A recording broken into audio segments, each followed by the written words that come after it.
A 40 segundos, aquí estamos desde Mañanas Blue. Feliz semana para todos ustedes.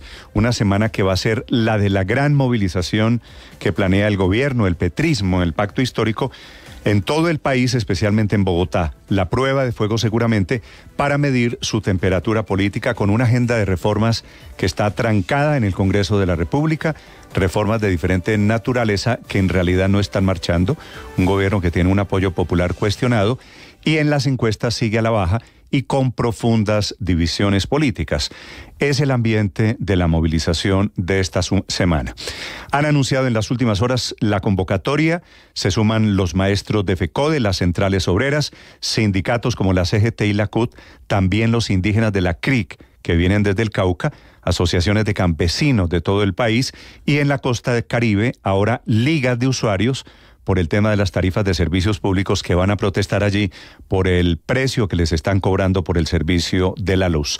Todos, maestros, sindicatos, trabajadores, organizaciones sociales, campesinos, indígenas, salen a protestar por razones diferentes. Dice el gobierno que es por la vida, dicen en el Caribe que es por las tarifas de energía o para apoyar los proyectos del gobierno. Así que es una agenda multipropósito. Ya les vamos a contar cómo es la movilización. La bautizó el gobierno, Nos Movemos por la Vida. El presidente Petro dice que es una marcha por la vida, que de la vida parece haber poco en estos días de guerra y de terrorismo. Desde estas asociaciones están moviéndose a partir de hoy hacia Bogotá, que va a ser el centro de la marcha. El Ministerio de Cultura prepara el concierto, será en la Plaza de Bolívar. Aceptaron a Terciopelados la 33 y Sistema Solar. Se bajó de ese concierto Adriana Lucía, que salió del país y dice que no se va a subir a esa tarima. Adriana Lucía, que fue la imagen en buena medida del petrismo en la campaña electoral del año pasado. Las marchas tienen, por otro lado, el trasfondo de la violencia. También hay marcha esta mañana en Jamundí, en Potrerito, en donde explotó el último carro bomba. El sacerdote de ese caserío lidera la marcha y van a sacar allí también la gente a la calle para exigir que frene la guerra en el Cauca, un reclamo legítimo que se va a mezclar con las marchas del gobierno para defender sus reformas. La verdad es que la situación en el Cauca parece lejos del eslogan de que Colombia es potencia mundial de la vida. Allí en Cauca solo se ha visto en las últimas horas tanto terrorismo que es la propia vicepresidenta la que jala las orejas y la que dice que la situación que está viendo ella la considera un desafío que no se había visto en la historia reciente del país. Este fin de semana, después de consejos de seguridad, de reuniones y nuevas órdenes del comandante de las fuerzas militares intentando controlar la situación de violencia, ordena el presidente Petro que el ejército y la policía copen militarmente toda la región. Se molesta la vicepresidenta Márquez, que es caucana, recuerden ustedes, y dice que las Fuerzas Armadas dejaron de patrullar y por eso los habitantes de zonas rurales quedaron a merced de las disidencias de las FARC, que son paradójicamente quienes, por otro lado, declaran un cese al fuego y dicen estar comprometidas con la tregua que arranca formalmente la semana entrante. Antes de viajar a Santander de Quilichao, donde fue el regaño de la vicepresidenta a la gente del Ministerio de Defensa, ella ya había dicho que los ataques de carro bomba se tienen que investigar porque no se descarta un saboteo a las intenciones de paz. Estos mismos disidentes, al mando de Iván Mordisco, que atacaron la semana pasada, están empezando esta semana con el anuncio de un cese al fuego. Ya les voy a contar la situación de las últimas horas y de las marchas y protestas que hay esta mañana desde los pueblos afectados por este terrorismo. Y en Bogotá, hablando de problemas de orden público, siguen las investigaciones por el asesinato a bala del que fue víctima el presidente de un equipo de fútbol de la segunda división, Tigres Fútbol Club, Edgar Páez se llamaba su presidente, a quien sicarios mataron el sábado en la noche cuando salía de un partido en el estadio de Techo, que queda al occidente de Bogotá. Le dispararon desde una motocicleta, él iba en su camioneta con su hija, iba pasando por Puente Aranda. Un problema por apuestas es la principal hipótesis de la policía. Y termina esta mañana la Cámara Ardiente en homenaje al maestro Fernando Botero. Hay una misa solemne en la catedral a las 11 de la mañana, después su cuerpo será llevado para Medellín. A las 11 de la mañana es posible que finalmente vaya el presidente Gustavo Petro. Y hay una nueva investigación en la ciudad por el Caso de un joven de 19 años que perdió un ojo en protestas de visitaxistas en Patio Bonito, en la zona de Kennedy. La familia denuncia que perdió el ojo porque lo impactó un gas lacrimógeno en medio de los enfrentamientos con el ESMAD. 6 de la mañana, 6 minutos. Bienvenidos. Les hablaré de economía. Esta mañana murió en una cárcel en Italia Matteo Messina, el hombre de la Cosa Nostra, de la mafia siciliana. Había sido arrestado después de 30 años de crímenes en la impunidad. Tenía 61 años y murió víctima de un cáncer, y les hablaré esta mañana de los hallazgos de la NASA que por primera vez está trayendo a la Tierra, que es un hecho histórico. Por primera vez ha logrado traer muestras de un asteroide de miles de millones de años de antigüedad. Es un gusto saludarlos. Es lunes 25 de septiembre. Comenzamos semana de movilizaciones. Hoy es el Día Mundial del Farmacéutico. Felicitaciones, un reconocimiento a la gente que lucha desde las droguerías y que intenta ayudar en el sistema de salud en nuestro país. Aquí está lo más importante en el resumen que preparamos en Voces y Sonidos en Mañanas Blue.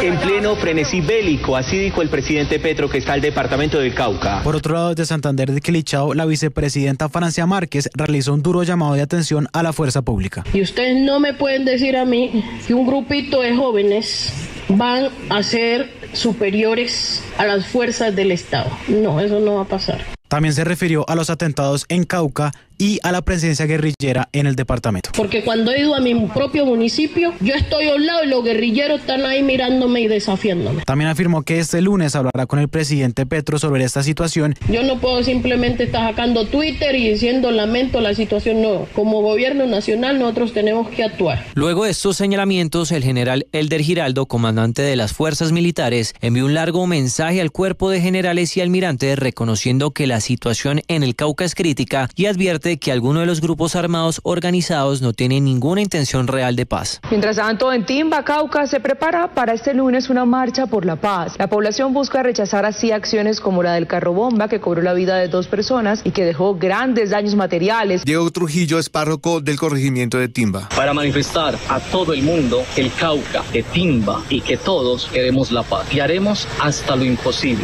Desde Jamundí, el ministro de Defensa Iván Velázquez le pidió a las disidencias de las FARC verdaderas muestras de paz. El que lo hayan anunciado no significa que va a haber una disminución en el accionar de la fuerza pública. Hay una responsabilidad de la fuerza pública que la va a seguir asumiendo.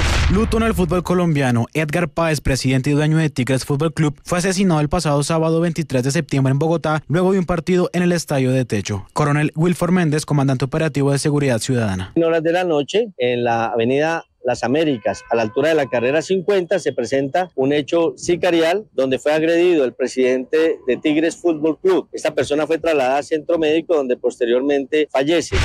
El presidente Gustavo Petro aseguró que el gobierno de Biden termina pareciéndose con el de Trump por su política sobre Cuba y Venezuela. Yo he hablado con él de ese tema. He hablado tanto el tema venezolano, buscando que haya un desbloqueo progresivo, al mismo tiempo que unas garantías creíbles de elecciones libres en Venezuela. El proceso va muy largo, muy lento. Lo que hay es pobreza en Venezuela. Dijo que Estados Unidos tiene responsabilidad en el empobrecimiento de Venezuela por el bloqueo, asegurando que ese país era relativamente estable incluso durante el chavismo. Venezuela es un país rico, tiene petróleo en cantidades, gas en cantidades, y su población fue relativamente estable bajo cualquier régimen, llámese el chavismo. La Catedral Primada de Bogotá será el escenario para la misa en honor al maestro Fernando Botero a partir de las 11 de la mañana. Posteriormente será trasladado a su natal Medellín para los homenajes en la capital antioqueña. El expresidente Juan Manuel Santos. Su compromiso con la paz, su compromiso para contener la violencia. El expresidente César Gaviria.